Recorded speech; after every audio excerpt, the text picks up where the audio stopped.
The Israel-Palestinian conflict is complex. It's rooted in national, political, territorial, cultural, and religious factors.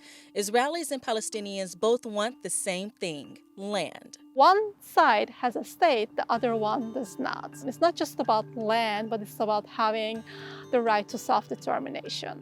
This is not a conflict between Jews and Muslims or Jews or Arabs. It doesn't go back to the biblical times or the Old Testament at all. This is a relatively modern conflict. The origins of the conflict can be traced back to the late 19th century. The Ottoman Turkish Empire ruled the land along the eastern Mediterranean from 1516 to 1917. Judaism emerged in the Middle East. Islam emerged in the Middle East. Christianity emerged in the Middle East. They shared the same place for hundreds of years under the Ottoman Empire. What changes in the late 19th, early 20th century? We have Jewish nationalism, we have British colonialism. The Ottoman Empire fell after the Allied powers defeated the Central Powers in World War I in 1918.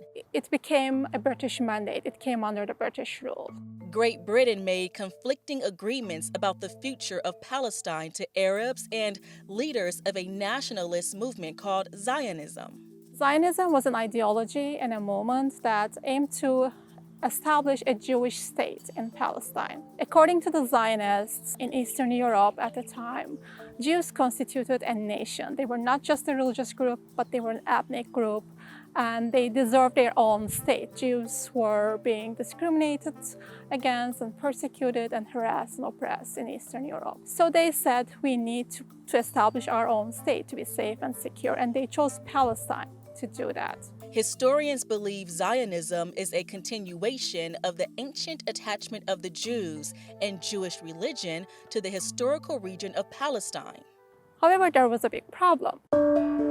Palestine, where they wanted to create their state in, was inhabited by an Arab majority who had been there for more than 1,000 years. Great Britain made another promise to the Arabs living in the region.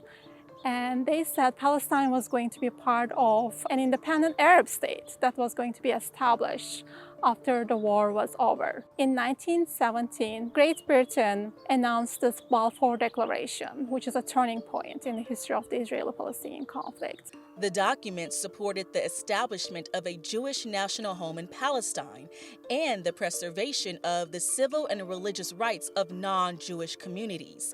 It did not mention the political or national rights of Palestinian Arabs. The British rule basically allowed the Jews to come in, migrate to Palestine, settle in Palestine, and to purchase land in Palestine, in spite of all the Arab resistance. So there were increasing tensions and hostilities between the Jewish community and the Arab community in the region. A lot of Palestinians lost their homes and lost their jobs. British efforts to bring the Zionists and Arabs together failed, leading to the Arab Revolt of 1936. In response, the British government restricted Jewish immigration and Jewish land purchases in Palestine. In 1947, Britain decided to refer the matter to United Nations, and they came up with a plan. And this Partition Plan basically said that there were going to be two states in Palestine. There was going to be a Jewish state and an Arab state. This plan was not accepted by Arabs in Palestine because even though only a third of the population was Jewish and the Jews owned only like almost 10% of the land in Palestine, they were given 55% of the territory. The UN Partition Plan was approved by the UN mostly because of the American support. The Jewish community had been preparing for statehood since they migrated to Palestine. They had already formed organizations and institutions that they needed for self-government. Great Britain eventually withdrew and gave up its mandate over Palestine. On May 14, 1948, the State of Israel was proclaimed. The neighboring Arab countries declared war on Israel to stop it from consolidating itself. And it ended with defeat for Arabs. And Israel actually was able to even expand its territories. Israel gained some territory formerly granted to Palestinian Arabs under the United Nations resolution in 1947. In Israel, the war is remembered as the War of Independence. Almost 1 million Palestinians were either forced to leave the region or had to flee. To this day, Palestinians remember this war as al-Nakba, the catastrophe.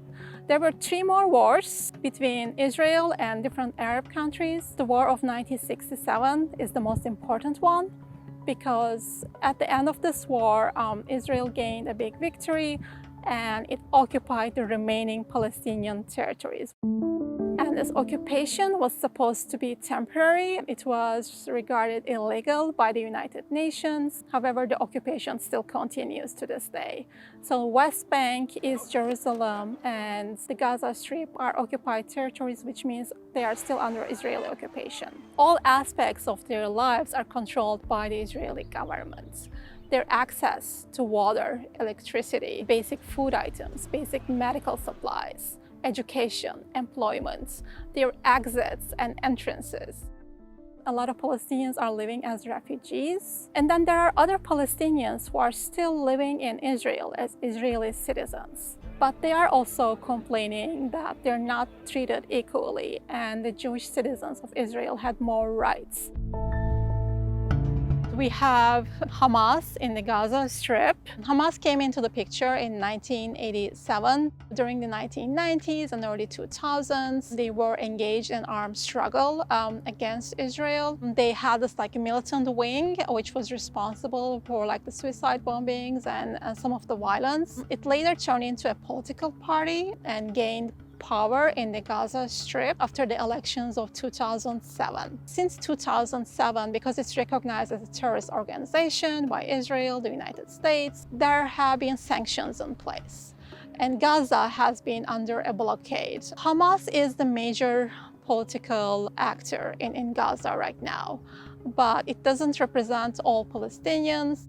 The Israeli government obviously is much more stronger in terms of militarily and financially. Hamas has unleashed hundreds of rockets and mortars on Israel, but they have not been able to penetrate Israel's so-called Iron Dome, the anti-missile defense system. Over 1,000 Gaza residents killed, more than 6,000 wounded. Israel has lost 42 soldiers and 3 civilians. The United States is not a neutral observer. The US is currently providing almost $4 billion every year to Israel in the form of military financial aid. The conflict escalates every few years, but again, there are long-term, deep-rooted problems on the ground that kind of create the environment for the escalation.